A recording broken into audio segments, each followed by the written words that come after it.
praise God that we can all meet together like this and we can encourage one another and be encouraged. प्रभु की स्तुति हो कि हम इस रीति से मिल पा रहे हैं और एक दूसरे को प्रोत्साहित कर रहे हैं, साथ में स्वयं भी प्रोत्साहन प्राप्त कर रहे हैं। In the past few weeks we've been meditating on godly wisdom. पिछले कुछ हफ्तों से हम ईश्वरीय बुद्धि के बारे में मनन कर रहे थे। Whoever we are, whether we are married or single, young or old, we are all in need of wisdom. चाहे हम किसी भी दशा में क्यों ना हो, हम विवाहित हो, हम अविवाहित हो, हम युवा अवस्था में हो या हम वृद्ध अवस्था में हो, हम सबको ईश्वरीय बुद्धि की बहुत ज्यादा आवश्यकता है। That godly wisdom. And I want to just remind you of the verses we meditated on. मैं आपको स्मरण कराना चाहती हूँ उन वचनों के ऊपर जिस पर हमने मनन किया था। We read about a wise woman who builds a house. That's Proverbs 14:1. ने पढ़ा था, हर बुद्धिमान स्त्री अपने घर को बनाती है। ये लिखा है नीति वचन अध्याय 14 का 1 में। And then we read, meditated on another verse which says in Proverbs 9:1, it says, wisdom has hewn 7 pillars. और फिर हमने मनन किया था नीति वचन अध्याय 9 का 1, बुद्धि ने अपना घर बनाया और उसके 7 खंभे गड़े हुए हैं। So with these pillars, a godly woman can make a house really strong. और इन खंभों के आधार पर एक बुद्धिमान स्त्री घर को बहुत ही ज्यादा मजबूत बना सकती है। We want our homes to stand strong in these days when there's so much of uncertainty. हम चाहते हैं कि इन दिनों में जबकि दुनिया में इतनी अनिश्चितता भरी हुई है, हमारे घर बहुत ज्यादा मजबूत रहें। People falling away, people changing their minds. लोग पीछे की तरफ जब हट रहे हैं और लोग अपने मनों के विचारों को इस प्रकार बदल रहे हैं। Nothing is permanent in this world. कुछ भी इस दुनिया में स्थायी नहीं है। We see so much of shaking going on in this world. और इस दुनिया में हम सब कुछ ऐसा देख रहे हैं जैसे सब कुछ हिलाया जा रहा हो। We need to have these strong pillars to keep our home and our lives strong. इस कारणवश ये अनिवार्य है कि हमारे स्तंभ बहुत मजबूत हो ताकि हमारे घर बहुत मजबूत हो और हमारे जीवन भी बहुत मजबूत हो मसीह में। Not only if we are married, but we're single or waiting to get married.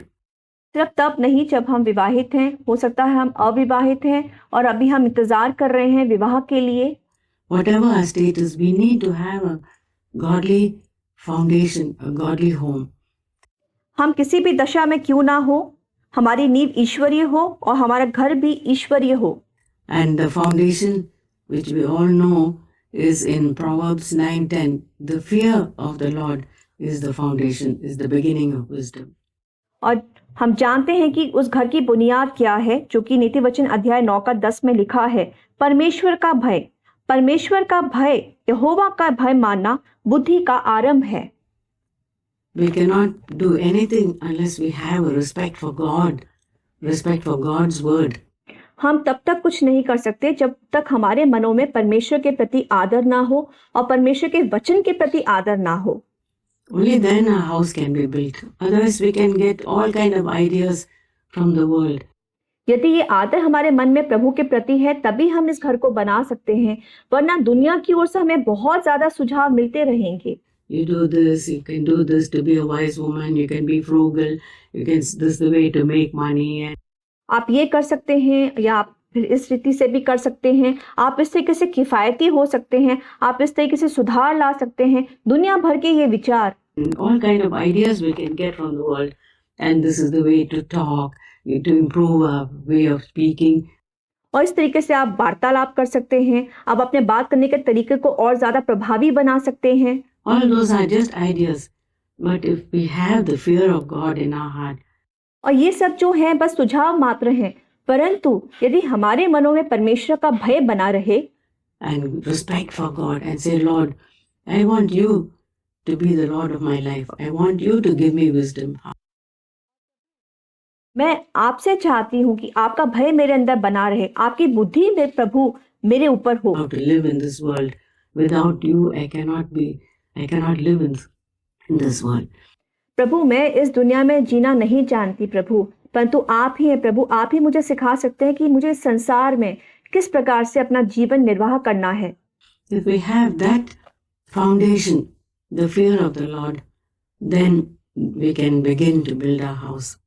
यदि ये बुनियाद हमारे पास है जो कि परमेश्वर का भय हमारे मनों में है, तभी हम घर को बना सकते हैं। So that I want to remind you. और ये मैं आपको याद कराना चाहती थी। Us about that verse also. And then we went to the New Testament where in James chapter 3 verse 17. और फिर हम गए थे नए नियम में याकूब की पत्री पे, जहाँ पे अध्याय 3 के 17 में लिखा है। It says about wisdom, godly wisdom. I'm just remembering what we did in the past. ये ईश्वरीय ज्ञान बुद्धि के बारे में बात करता है। मैं आपको जो हमने पहले सीख लिया है उसी के बारे में स्मरण करा रही हूँ। Godly wisdom, the wisdom from above is pure, peaceable, gentle. पर जो ज्ञान ऊपर से आता है वे पहले तो पवित्र होता है, फिर मिलनसार होता है, कोमल होता है, Easy, reasonable. That means easy to be entreated, full of mercy and good works. और मृदु भाव यानी कि आसानी से विनती करने वाला होता है, और दया और अच्छे फलों से लदा हुआ। And in different, we did a little bit meditated on all these different qualities, and we can never finish with that. We can never say, oh, I know everything about. और हमने इन सभी बातों के बारे में, इनके गुणों के बारे में बात की थी, और हम कभी ये नहीं कह सकते कि चलिए अब ये खत्म हुआ या मैंने इन सब बातों को सीख लिया है। Being pure, I know everything about being peaceable. We need that every day of our life. We need. हम ये नहीं कह सकते मैंने अगर पवित्रताई के बारे में सीख लिया है तो मैंने सब कुछ सीख लिया है, या मैंने शांति के बारे में यदि सीख लिया है तो मैं शांति के बारे में अब बस जान गई हूँ। हम ऐसा नहीं कह सकते, क्योंकि प्रत्येक दिन हमें इन बातों के बारे में सीखते जाना है। Need those pillars to be strong. And today I was thinking of another pillar which is there in that here James 3:17. It says.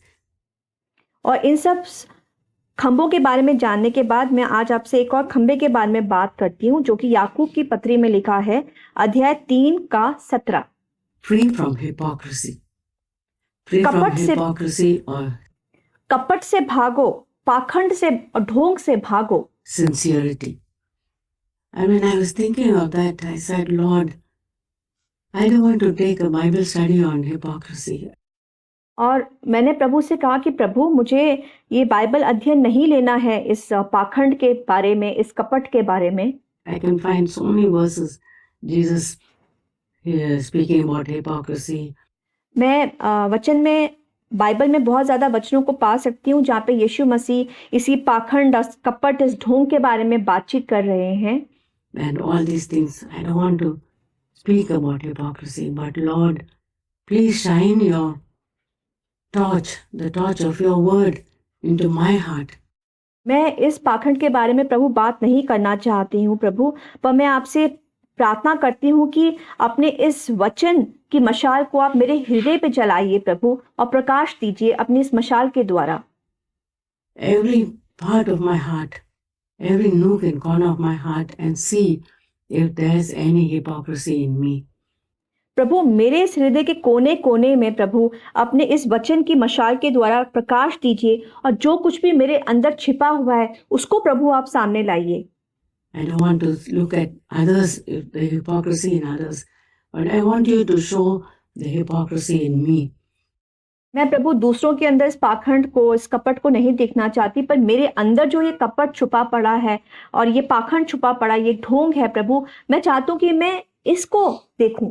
So for me, I am speaking from my heart, not from the knowledge or from the word of God. मैं आज अपने हृदय से आपसे बातचीत कर रही हूँ, ना कि ज्ञान से। But I ask the Lord, every time I study God's word and prepare for any meeting, I say, मैं जब भी प्रभु का वचन पढ़ती हूँ और किसी सभा के लिए तैयार होती हूँ तो मैं प्रभु से ये विनती करती हूँ, "Hey Lord, search me. Let me not be a teacher speaking something प्रभु मुझे छान, मैं एक शिक्षक ना बनूं जो प्रचार करती फिरूं, and I myself be a castaway." और दूसरों को तो प्रभु मैं प्रचार करूं, परंतु खुद प्रभु यीशु मैं दूर हो जाऊं आपसे। So I said again this time, Lord, this is a topic, this is something which you spoke so strongly about. प्रभु ये तो एक ऐसा शीर्षक है जिसके बारे में प्रभु आपने बहुत ही ज्यादा कठोरता से हमसे बातचीत की है। Hypocrisy. पाखंड, कपट, ढोंग। In fact, Jesus said, the whole of Matthew 23, Jesus said so much about hypocrisy. मत्ती अध्याय 23 में प्रभु ने लगातार इतनी बातें कही हैं इस कपट के बारे में। And he said, beware, be careful, take heed. और प्रभु ने कहा सावधान रहो, चौकस रहो। Like we tell our children, just look at me carefully, listen to me carefully. जैसे हम अपने बच्चों से कहते हैं मेरी तरफ देखो और ध्यान से सुनो जो मैं आपसे कह रही हूँ। This thing here is very poisonous. Don't go anywhere near it. हमारे सामने है, ये बहुत जहरीली है, इसके आसपास भी मत फटकना। Don't touch it. Like we tell our children. उसको छूना भी नहीं। और इसी प्रकार से हम अपने बच्चों को निर्देश देते हैं। Or we tell others. Just like that, the Lord tells us, beware of hypocrisy. और जिस प्रकार हम अपने बच्चों को और दूसरों को हम इस प्रकार से निर्देश देते हैं, परमेश्वर हमसे कहते हैं कि बहुत सावधान रहना, चौकस, सचेत रहना इस पाखंड से। Don't let even a little bit of hypocrisy be there in your life. थोड़ी सी भी ये कपट या पाखंड तुम्हारे जीवन में ना हो। That's my cry to the Lord. Lord, free me from hypocrisy. And hypocrisy is like an onion. और यही मेरी विनती रहती है, प्रभु मुझे पूरी रीति से प्रभु इस कपट से आजाद कीजिए। और ये जो कपट है ये एक प्याज के समान होता है। We see layers and layers of it. We think that I'm done with it. और जैसे प्याज की अलग अलग छिलके और परतें होती हैं, इसी प्रकार से ये कपट भी होता है, इसकी भी बहुत ज्यादा परतें होती हैं और हमें लगता है कि चलो एक परत निकल गई तो हो गया। Hypocrisy. Then we see something coming up in our speech. Some way we speak to impress somebody. और फिर हम देखते हैं इस कपट को जो एक परत के समान है। जैसे मैं किसी से बातचीत करती हूँ, मेरी बोली में जिस रीति से मैं बातचीत करती हूँ वहां पर भी कपट छुपा हुआ है। Or to flatter someone, or to get some honor from somebody. या जिस रीति से मैं दूसरों पर अपनी बातों को प्रभाव डालने की कोशिश करती हूँ या दूसरों की प्रशंसा करने की कोशिश करती हूँ, मेरे शब्दों में भी वो कपट है। Or popularity, or appreciation from others. या दूसरों से सम्मान प्राप्त करने की इच्छा हो, या लोगों के मध्य में बहुत ज्यादा लोकप्रिय होने की इच्छा हो, या दूसरों के द्वारा मुझे बहुत सराहा चाहे, उसमें भी कपट छुपा हुआ है। To be noticed by the way we dress or the way we speak, or या फिर जिस प्रकार से हम अपने आवरण को लेते हैं, कपड़ों को पहनते हैं, उस अनोखे अंदाज के द्वारा भी मेरी पहचान हो, वहां पर भी कपट छुपा हुआ है। या जिस प्रकार से मैं दूसरों से वार्तालाप कर रही हूँ, उस तरीके में भी कपट छुपा हुआ है। do anything, and artificiality, all those layers and layers of hypocrisy is there. और ये सारा कपट जो मैं हूं ही नहीं वो मैं दूसरों को प्रकट करने की कोशिश कर रही हूँ, आर्टिफिशियलिटी, ये सब है उस प्याज की परतों के समान कपट की परतें। But we thank God we're in a church, in churches where we can hear God's word. पर मैं धन्यवाद करती हूँ कि हम कलीसिया में हैं और कलीसिया एक ऐसी जगह है जहाँ पे हमें परमेश्वर का वचन सुनने का सौभाग्य है। And that's so precious for us to be in a church where we can hear God's word. और ये हमारे लिए बहुत ही बहुमूल्य है कि हम कलीसिया में हैं जहाँ पे हम परमेश्वर के वचन सुन सकते हैं। Even if we've heard it umpteen times, we hear it again and we judge ourselves and और चाहे हमने अनगिनत बार प्रभु के वचन को सुना हो, परंतु फिर से हम प्रभु का वचन सुनते हैं और वचन के द्वारा अपने जीवन का मूल्यांकन करते हैं। we allow the Lord to shine His word into our hearts. और हम परमेश्वर के वचन को, उस ज्योति को अपने जीवनों में चमकने देते हैं, अपने हृदयों में प्रकाशित होने देते हैं, And ask Him to cleanse us, and we judge ourselves. Thank God, we can, throughout all the days of our life, we can work. और इस प्रकार हम अपना न्याय कर सकते हैं। प्रभु से हम प्रार्थना कर सकते हैं कि प्रभु मुझे शुद्ध कीजिए, और इस प्रकार अपने पूरे जीवन काल में हम ये कार्य कर सकते हैं। Every area of our spiritual life, especially in this area of hypocrisy. अपने आत्मिक जीवन के हर कोने में, खासकर ये कोना, ये आत्मिक ढोंगपन का कोना, इस पे प्रभु का प्रकाश।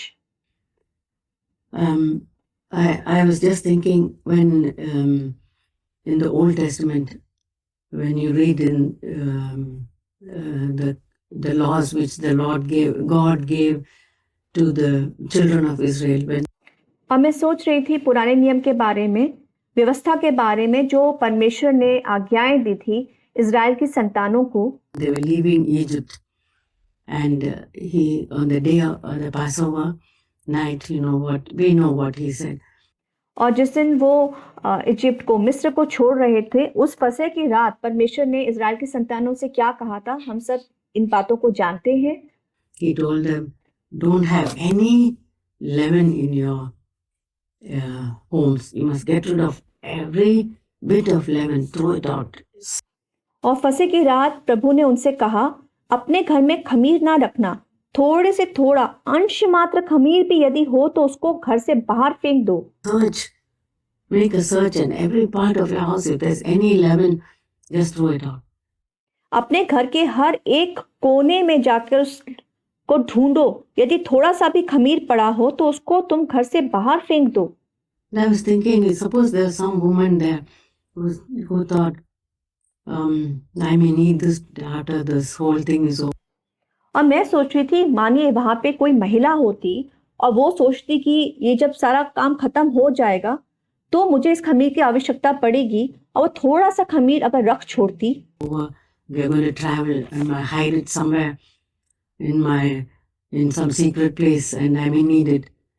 और अभी हमें क्योंकि यात्रा आरंभ करनी है और बाद में हमें इसकी जरूरत पड़ेगी, तो क्यों ना मैं इसको किसी गुप्त जगह पर छुपा कर रख दूं, क्योंकि मुझे भविष्य में इसकी आवश्यकता पड़ेगी। That's such a temptation for us women, when we are told not to do something.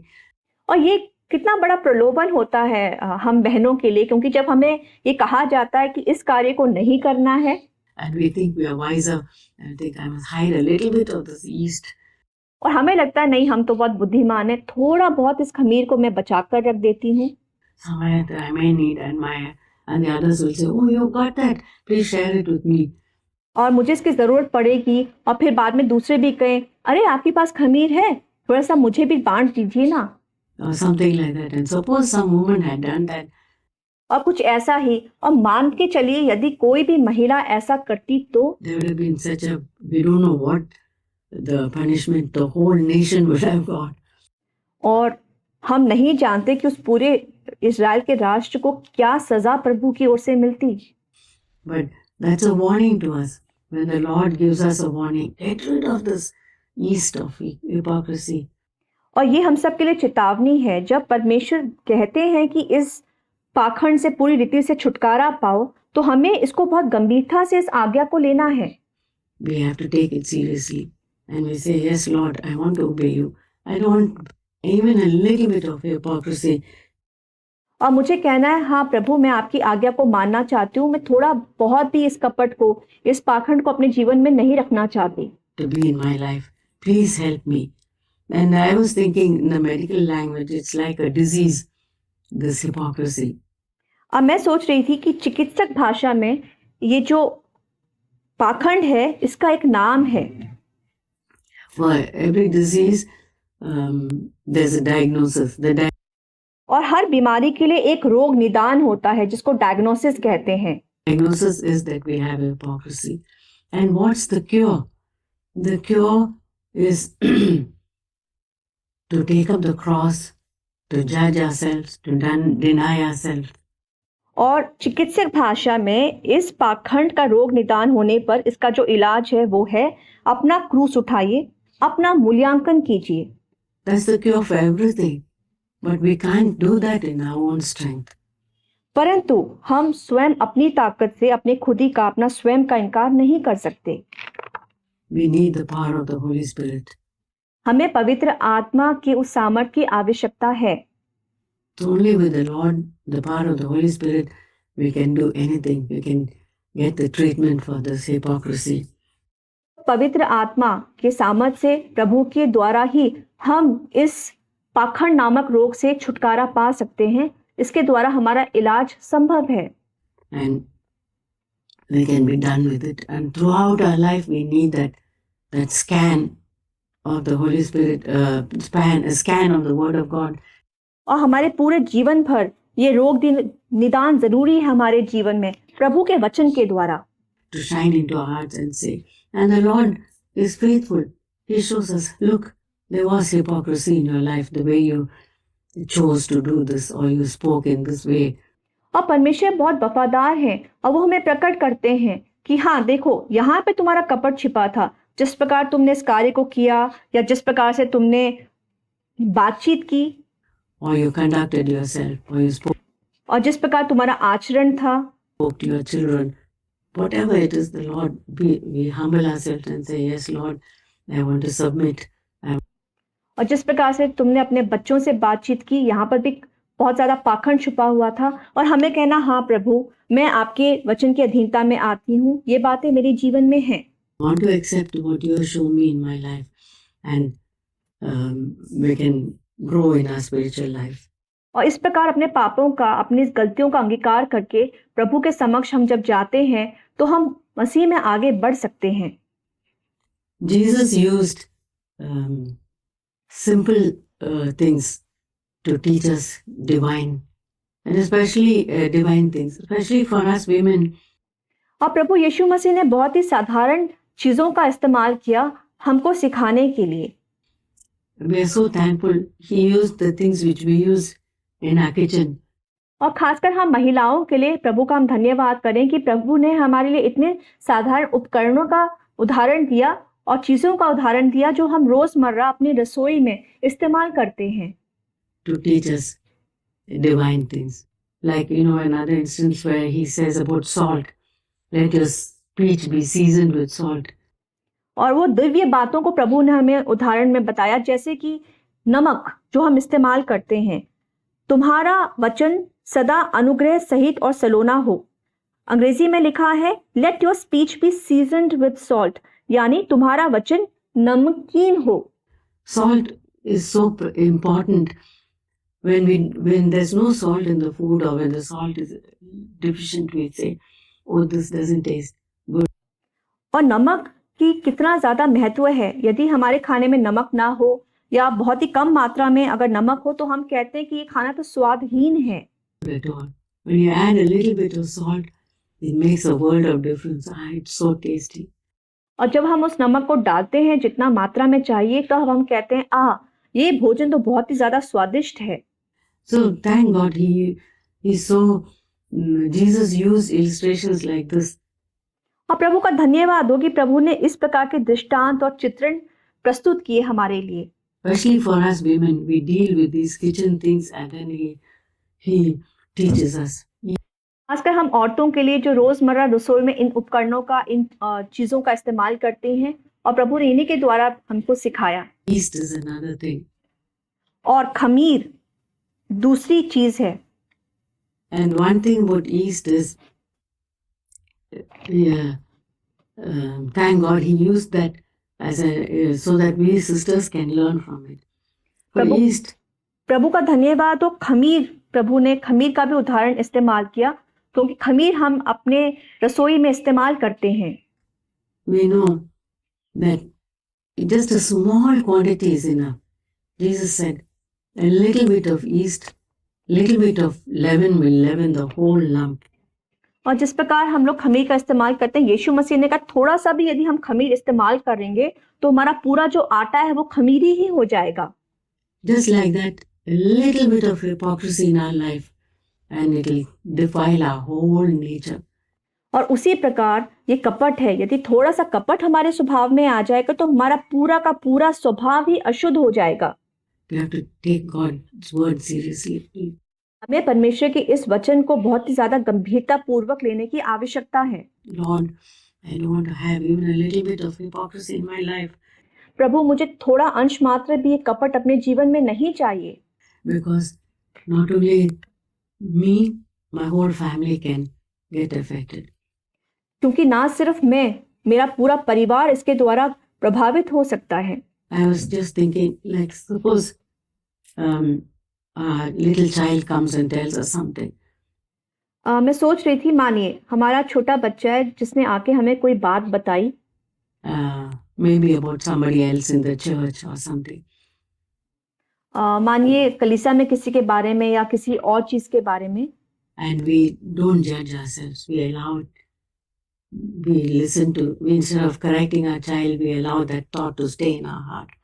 और हम अपने आप का न्याय नहीं करते उसकी बात को सुन के। या तो हम बच्चे को सिखाएं, उसको सही करें, परंतु हम जो बातें उस बच्चे ने बताई उन्हीं को अपने हृदय में जगह दे देते हैं।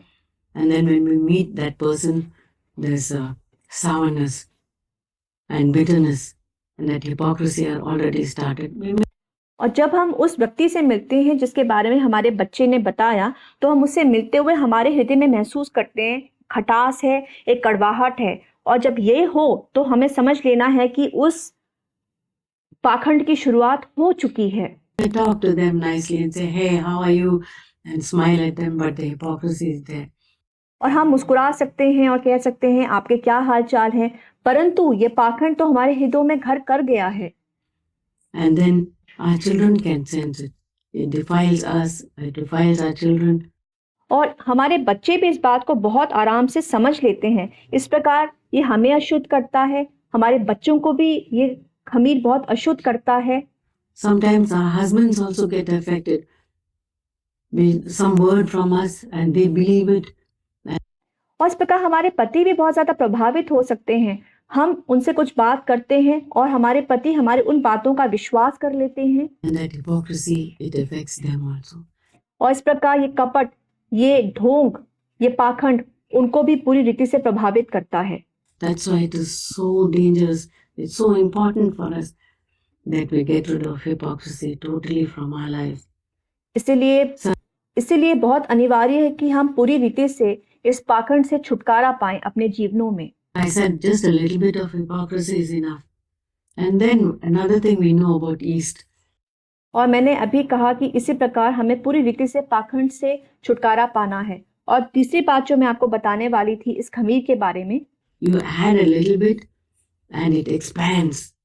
You know, we mix it with the dough and we keep it for some time, and maybe half an hour later we see the dough has expanded. We all know that. और एक और बात जो है वो ये है, यदि हम आटे में थोड़ा सा भी इस खमीर को मिलाते हैं तो ये खमीर फैल जाता है। यदि आटा गूंदने के बाद हम आधा घंटा भी इसको रखते हैं तो हम देखते हैं कि वो कितना ज्यादा बढ़ गया है, अपना आकार बढ़ा दिया है। Expanded 3 or 4 multiple times its size, and then you need to press it down, but again it comes up. और अपने आकार से ये 3 गुना और 4 गुना फैल जाता है, और हम कितनी भी कोशिश करें इसको नीचे दबाने की, पर फिर से वो वही इतना बड़ा फैला हुआ आकार ले लेता है। Again it comes up, and that's how it is with hypocrisy. और यही है पाखंड के बारे में भी, पाखंड भी इसी समान फैलता रहता है। It inflates us. It makes us think like we are so important. पाखंड हमारे मनों को फुला देता है। ये हमें ऐसे महसूस करवाता है कि हम तो बहुत ही ज्यादा महत्वपूर्ण इंसान हैं। But our view is most important. सबसे महत्वपूर्ण है। It gives us a false idea of ourselves. ये हमें स्वयं के बारे में एक ऐसी अहमियत बताता है जो कि बिल्कुल गलत होती है। That we are more important. That's the danger of this hypocrisy. और स्वयं की अहमियत निमित्त गलत दृष्टिकोण के साथ ये खमीर के कारण हमारे अंदर इतना ज्यादा खतरा बढ़ सकता है। We think that everybody else is wrong, but we are right. हमें लगता है यहाँ पर सभी जो हैं गलत हैं, केवल हम ही हैं जो सही हैं। And it puffs us up, makes us proud. और ये हमें फुला देता है, ये हमें बहुत घमंडी बना देता है। Like the yeast, what an yeast does to the dough, they the hypocrisy can affect our spiritual life like that. और जिस प्रकार खमीर आटे को, गूंथे हुए आटे को इस प्रकार फैला देता है, यही कार्य ये खमीर जो कि पाखंड है हमारे जीवनों में, हमारे आत्मिक जीवनों में करता है। And if we leave the yeast, the leaven in the dough unattended, we know what will happen. और यदि हम इस खमीर को आटे में ऐसे ही छोड़ दें और बिना देखे उसको चले जाएं, हम जानते हैं फिर क्या होगा उस आटे के साथ जो कि खमीरी हो गया है। Becomes bad, it becomes bitter, and it's spoiled. It's of no use. वो बहुत ही गुणहीन हो जाता है, उसे बदबू आती है, वो कड़वा हो जाता है और वो किसी भी काम का नहीं रहता। Just like that hypocrisy, we just don't do anything about it and let it remain in our lives, and we don't cleanse it. It becomes poison. You know.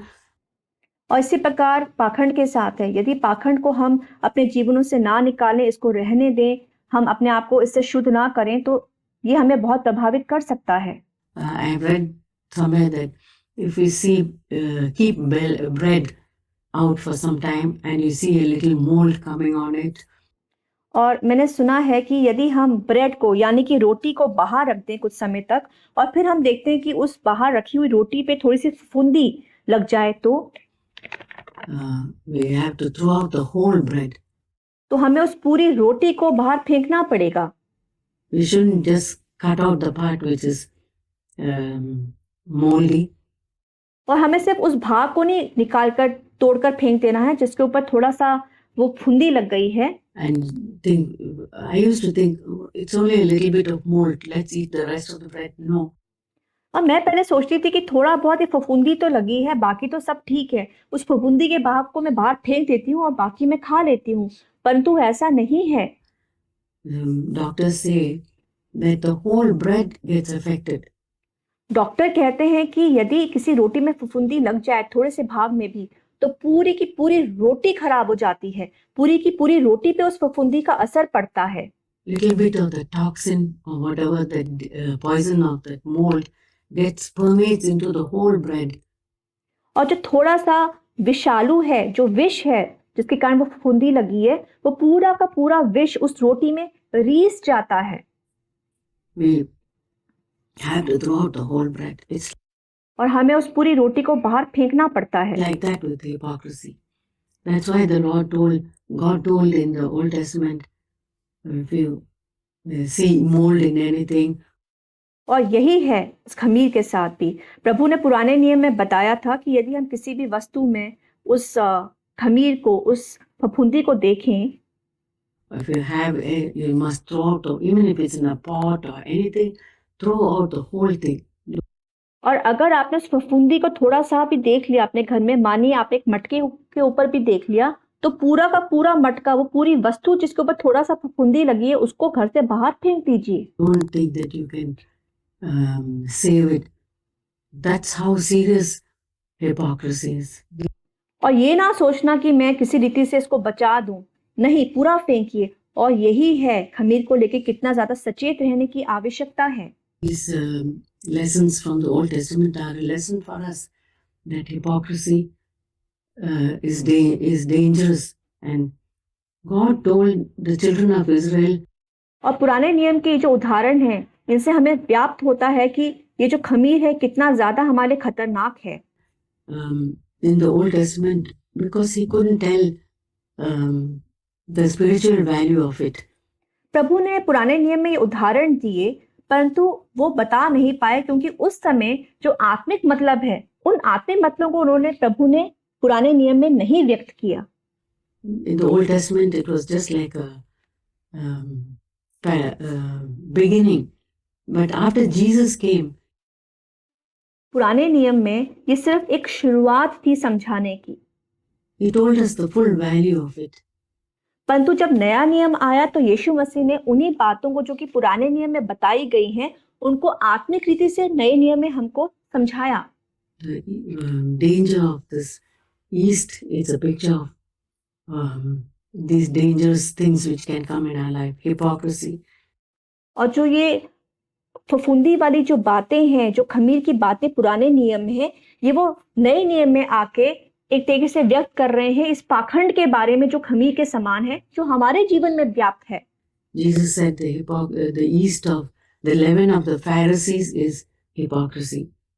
और प्रभु यीशु मसीह ने बताया फारसियों का जो खमीर है वो यही पाखंड है, वो यही कपट है। He said also about another leaven, the leaven of the Sadducees, that is false doctrine. और उन्होंने हमें एक और भी खमीर के बारे में बताया जो कि सदूकियों का खमीर है, और ये खमीर है उनका गलत उपदेश। The Sadducees believe that there is no life after death. और सदूकियों का ये विश्वास था कि मरने के बाद कोई पुनरुत्थान है ही नहीं। Once you die, that's the end of your life. एक बार आप मर गए हो तो बस इसके बाद आपका जीवन का अंत हो गया है। So these small things are important for us. Jesus brought out the picture, the meaning of these things which were said in the Old Testament. और ये जो छोटी छोटी बातें हैं ये बहुत ही ज्यादा जरूरी है हमारे लिए, और पुराने नियम की इन बातों को प्रभु यीशु मसीह ने हमको नए नियम में होकर समझाया। I was thinking of some, I want to share some verses which are connected with this hypocrisy. मैं आपसे कुछ वचनों को साझा करना चाहती हूँ जो कि इसी पाखंड से संबंध रखते हैं। If you can look at Romans 12:9. यदि आप रोमियो की पत्री अध्याय 12 का 9 पढ़ें, Romans 12:9, there's this verse. Let love be without hypocrisy. Romeo अध्याय 12 के 9 में ये वचन है, प्रेम निष्कपट हो। Let love be genuine. तुम्हारा प्रेम वास्तविक हो, तुम्हारा प्रेम सच्चा हो। Sometimes we can speak flattering things to others and say good things to others. Oh, कभी कभी हो सकता है कि हम चापलूसी भरी बातें दूसरों से करें, बहुत ही अच्छी बातें हम दूसरों से करें। I like this, I like your dress, I like this, I like. But it's good to speak like that. जैसे आप बहुत अच्छे हैं, या ये चीज बहुत अच्छी है, या आपके जो वस्त्र हैं ये बहुत अच्छे हैं। ये अच्छी बात है कि हम इस प्रकार से बातचीत करें, But make sure that it's genuine. It's genuine without any malice, hypocrisy.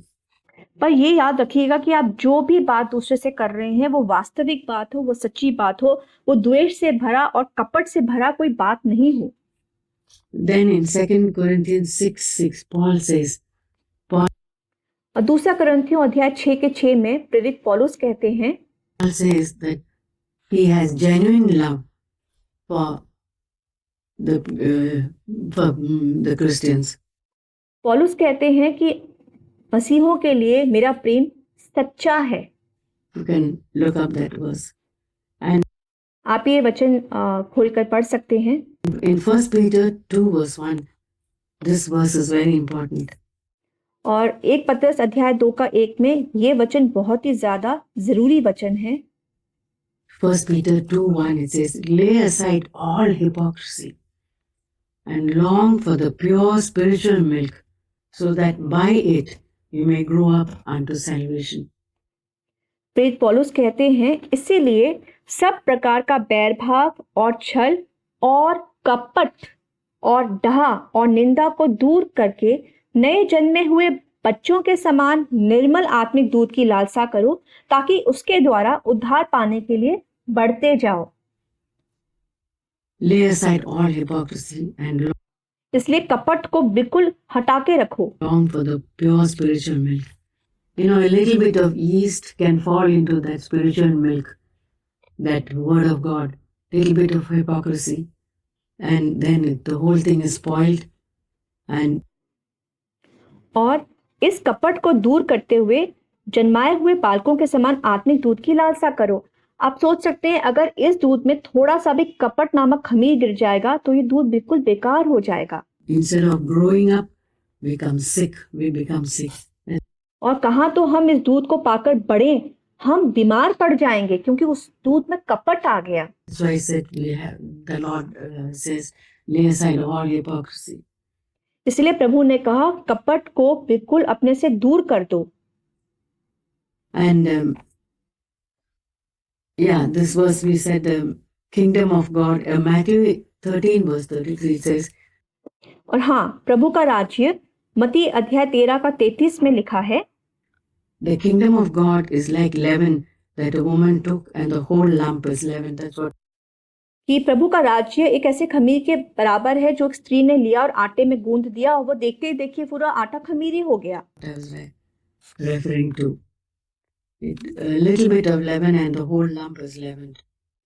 और थोड़ा सा वो खमीर लिया जिस स्त्री ने, उसको लेकर 3 पसेरी आटे में मिला दिया और होते होते वह सारा का सारा आटा खमीर हो गया।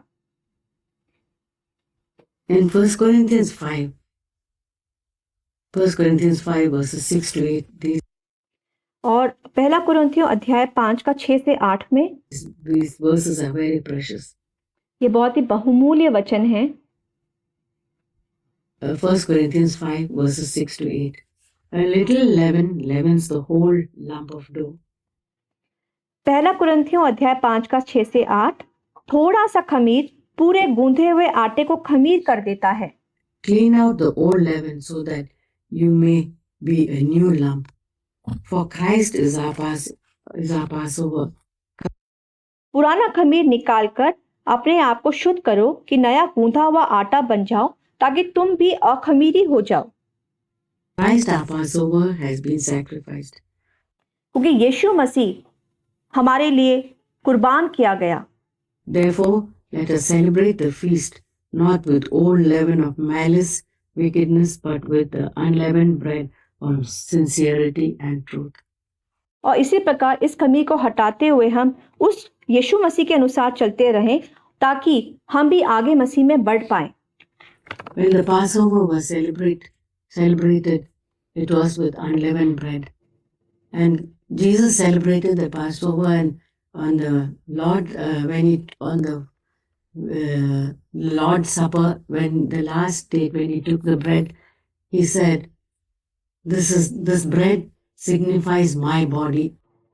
उस फसह की रात प्रभु ने जिस रात को पकड़वाया गया, ये अखमीरी रोटी ली और धन्यवाद करके उसे तोड़ी, और यीशु ने कहा कि ये देह है जो तुम्हारे लिए मैं देता हूँ, which is broken for you. I am the Passover lamb which was killed. मैं वो फसह का मेमना हूँ जो तुम्हारे लिए घात किया गया। Eat my bread instead of this meat which is the lamb which you have been eating all these years. और जो तुम मेमने का मांस खा रहे थे, जो इतने सालों से तुम खा रहे थे, उसकी जगह तुम मेरे इस देह को खाओ, इस रोटी को खाओ। This signifies my body which is broken for you. और ये दर्शाता है मेरा मांस, मेरा शरीर जो तुम्हारे लिए तोड़ा गया। And this wine signifies my blood which is going to be shed for you. और यह कटोरा मेरे लहू में उस नई वाचा को दर्शाता है, और जो लहू तुम्हारे लिए बहाया गया। And that was the fulfillment of the Passover feast. और फसह की पर्व की रीति इसी प्रकार संपन्न हुई और ये पूरी हुई। The disciples sitting there couldn't understand, but later on they understood.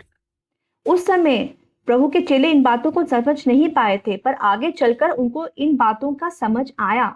Can you imagine Judas sitting there? He's taking part in the Passover. He's eating the bread and drinking the wine. क्या आप सोच सकते हैं यहूदा के बारे में, यहूदा इस्करियोती के बारे में, जो फसह के इस पर्व में वहीं पर बैठा था, जो उस रोटी को भी खा रहा था और उस प्याले में से भी पी रहा था। And the next thing he does is he goes out and betrays. What's the use? Betrays the Son of God. और फिर दूसरी घड़ी, दूसरे पल में उसने क्या किया? वो बाहर चला गया और उसने यीशु मसीह को धोखा दिया। क्या लाभ है फिर इस रोटी को खाने का या उस प्याले में से पीने का? What was the use of that, keeping that Passover? क्या लाभ था उस फसह की रीति को रखने का फिर? It was like a poison for him.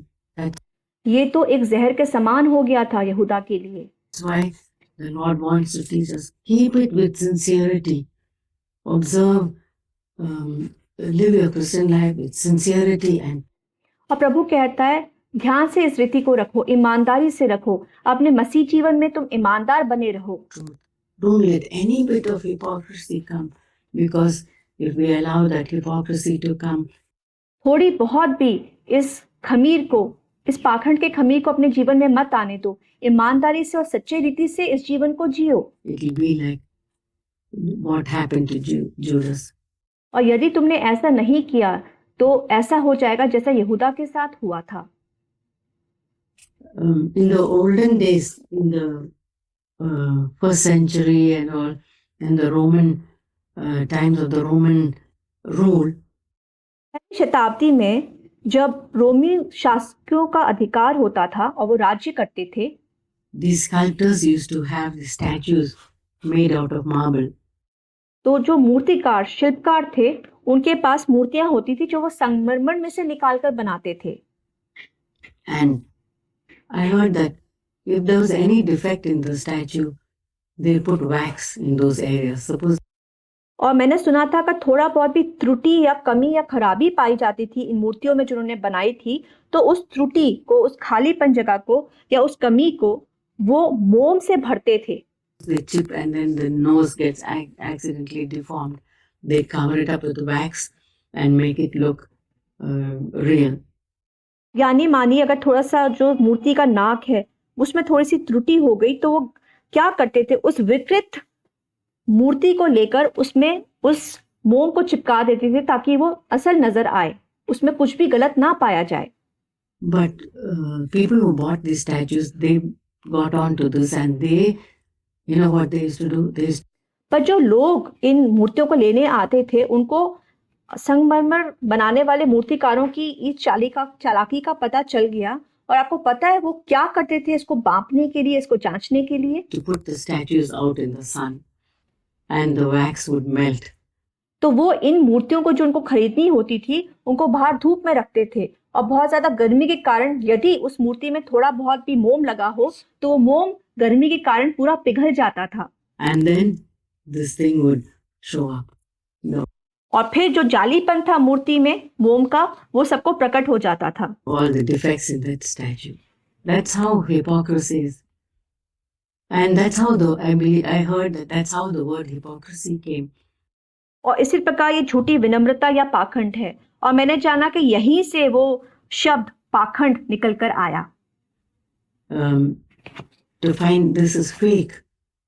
We try to show that we are spiritual, but it's not real. We try to put कोशिश करते हैं कि हम लोगों को ये दर्शाएं कि हम तो बात आत्मिक हैं, पर ये सच नहीं है, ये एक नकलीपन है, ये एक जालीपन है। wax and cover it up with a false humility or hypocrisy. But the sun or the testing comes and our real self comes out. ये इसी प्रकार है कि हम अपने आप को उस मोम की तरह से बहुत अच्छा प्रकट करने की कोशिश करते हैं, परंतु जब वो परीक्षा के समय आते हैं, जब वो सूरज उन मूर्तियों पर चढ़ता था, उसी सब प्रकार जब परीक्षा के समय हमारे जीवनों में आते हैं, जो हम हैं वही हम प्रकट हो जाते हैं, और हमारा सारा जो नकलीपन है, जालीपन है, दिखावा है, वो भी पूरा निकल जाता है। You may have heard of a man called C.S. Lewis. आपने एक व्यक्ति के बारे में सुना होगा, उनका नाम था C.S. Lewis. He was a Christian author. He wrote many Christian books. वो एक मसीह साहित्यकार थे और उन्हें बहुत मसीह किताबें भी लिखी हैं। And he's one of the older authors, and it's like he writes in a parable. वो एक बहुत ही वृद्ध साहित्यकार हैं, और जब वो कुछ लिखते हैं तो वो दृष्टांतों की रीति पे लिखते हैं। Many things, and I read a book, one of his books some years back, called The Great Divorce. मैंने उनके द्वारा लिखित एक किताब बहुत वर्षों पहले पढ़ी थी, और उस किताब का शीर्षक है एक महान तलाक। I don't know if you heard of it. मैं नहीं जानती आपने इसके बारे में सुना है, But it's an old book. If you can maybe you can look it online and read. It's little difficult. It's like a parable. ये बहुत पुरानी किताब है, मैं नहीं जानती आपको मिलेगी, पर अगर आप ऑनलाइन इसको ढूंढने तो हो सकता है आपको मिल जाए, वहां पे पढ़ सकते हैं। थोड़ा मुश्किल है क्योंकि दृष्टांतों की रीति में लिखा हुआ है। It's a parable of people who are just about to die and reach heaven or hell or wherever they are supposed to go. ये एक दृष्टांत है, उन लोगों के बारे में है जो बहुत जल्दी मरने वाले हैं, और अपने जीवन के तरीके के द्वारा जैसे उन्होंने जिया, या तो वो स्वर्ग जाने वाले हैं या शायद वो नरक जाने वाले हैं। It's a parable about that. ये दृष्टांत है इसी कहानी के पीछे। And many people who already reached heaven, they're given a chance to come and welcome these loved ones, welcome them into the kingdom of into heaven or whatever. और यहाँ पे एक सौभाग्य दिया गया है उन सब लोगों को जो कि स्वर्ग में पहुंच चुके हैं। उनको एक मौका है कि जो उनके प्रियजन है जो मरकर स्वर्ग में आने वाले, वो जाके द्वार में उन लोगों से मिल सकें। इस प्रकार की एक ये दृष्टांत है। It's not a true story, but it has a spiritual meaning. ये एक सच्ची कहानी नहीं है, परंतु उसके पीछे एक बहुत ही आत्मिक बात छिपी हुई है। So this woman who suffered a lot in her married life from a very difficult husband. और ये एक स्त्री के बारे में जिसने इस पृथ्वी पर रहते हुए अपने पति के साथ रहते हुए बहुत ज्यादा कष्ट को सहा है। She died, but she was given a chance to come and meet her husband. वो मर गई और मरने के बाद उनको एक मौका दिया गया ताकि वो अपने पति से मिल सके। Who was waiting at the gate of eternity. और वो अनंत काल के उस द्वार पर उनके पति इंतजार कर रहे थे। And she was all glowing and beautiful, and she came to meet him. और वो स्त्री इतनी ज्यादा प्रकाशित थी, वो बहुत सुंदर लग रही थी और वो इसी प्रकार अपने पति से उस द्वार पर मिलने आई। And he was like a person, a huge figure, and with his chest all bulging and all muscular and strong. पति मतलब विशाल आकृति वाले थे, उनकी छाती का उभार बहुत था और बहुत ही ज्यादा उनकी मजबूत मांसपेशियां थी। इस प्रकार का व्यक्तित्व उस बहन के पति का था। He was standing there waiting, and the conversation between them, and he was trying to boast and say about. और वो वहां पर इंतजार कर रहे थे और जब वो मिले तो उनकी बातचीत शुरू हो गई और वो तो बस बहुत बड़ी बड़ी डींगे हाँकने लग गए। Himself, and he said, You were always like this, but you never listened to me and all. तुम तो हमेशा से ऐसी ही थी, तुमने तो कभी भी मेरी नहीं सुनी।